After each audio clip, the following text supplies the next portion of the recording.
want to increase the effort.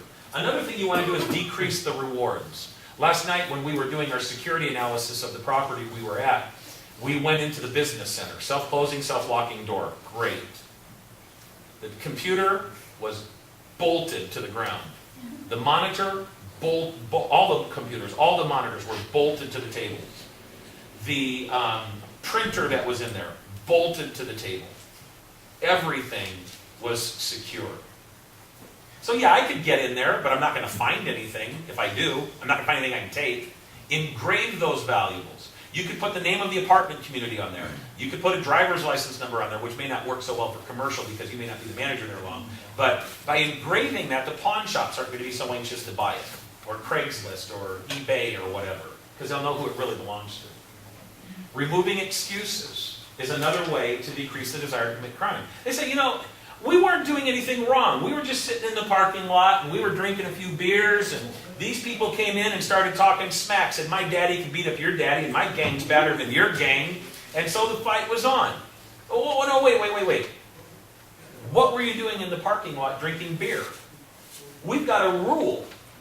No open containers allowed in the parking lot. No open alcoholic containers allowed in the swimming pool. You're not allowed to have open alcoholic containers anywhere on the property except within the four walls of your apartment. So here's your notice. No excuse.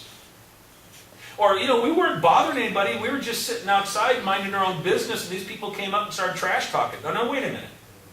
We've got a curfew on this property.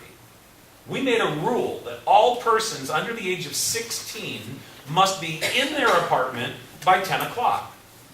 And all persons under the age of 18 must be in their apartment by midnight, in accordance with the city curfew. Now don't say children, you're getting into familial status, and I'm getting awful close to giving you legal advice, I gotta be careful. Talk to your attorney about this. But you can make rules.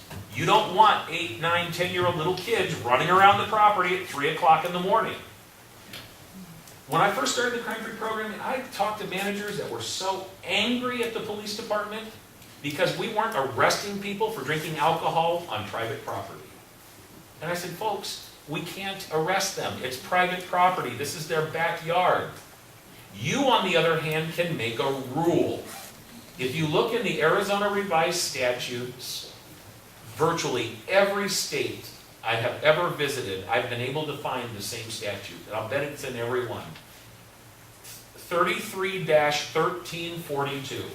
It says, a landlord may, from time to time, it means whenever you feel like it, adopt rules or regulations, however described, call it what you want, concerning the tenant's use and occupancy of the premises. Such rules are enforceable against the tenant if, and then it gives some rules, such as preserving the landlord's property from abusive use, holding out for the tenants in general a safe premise for all foreseeable purposes, and also that the rule is reasonably applied to the purpose for what, it was made. But you can make rules. No alcohol allowed in the pool, or we're evicting you. 2 strikes, you're out. Now, if the alcohol leads to a fight and serious property damage, the crime-free addendum says 1 strike, you're out. Now it becomes really a crime, not just a civil matter of breaking the lease. There's no excuses for running around the property at 3 in the morning. There's no excuses for drinking all over the property. You can make a rule about head-in parking only. We don't want vehicles to be backed into the parking space. We're driving police cars through our parking lots, and we've got license plate readers. As fast as we drive through the parking lot, it reads all those license plates, and we can spot which ones are stolen. When people back into the parking space, they're doing it for one of a couple reasons. 1, it's stolen. 2, the tag is expired and they don't want you to know it because you do or you should have a rule in your lease that says all vehicles must be currently licensed and in operating condition. Head-in parking only. Remove the excuses.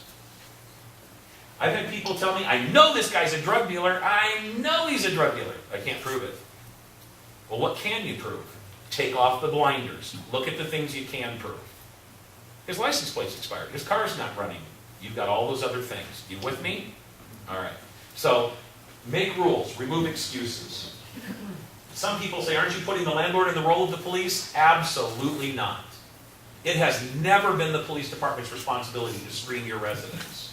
I wish we could. Hey, I'll do that. You give me every application before they move in, I'll approve them. Let me come down to your office. I probably wouldn't be very good at leasing, because I tell people, come in, sit down, shut up, and hold on. Here's the rules. We are only putting the landlord and the property manager back in the role of property management. Some people say crime prevention should be left up to the police. Let me tell you why I don't think that's true. The city of Mesa has about 170 square miles. We've got about 465,000 permanent residents living in the city. If you did a head count today, it'd be about 600,000 with the winter visitors. We have more than 1,800 rental properties in this city alone. If you connected all the streets in Mesa end to end, we have over 1,000 miles of streets in Mesa. Over 200,000 addresses in Mesa. And if I asked you to guess how many police cars are patrolling the street right now, how many would you guess? 25. 25, 43, 15. 15. You guys are all guessing low. 50. 110. You know, usually I hear 200, 300. If I had to put money down on the table, if I was a betting man, I would say there's 42 cars on the street at this very moment.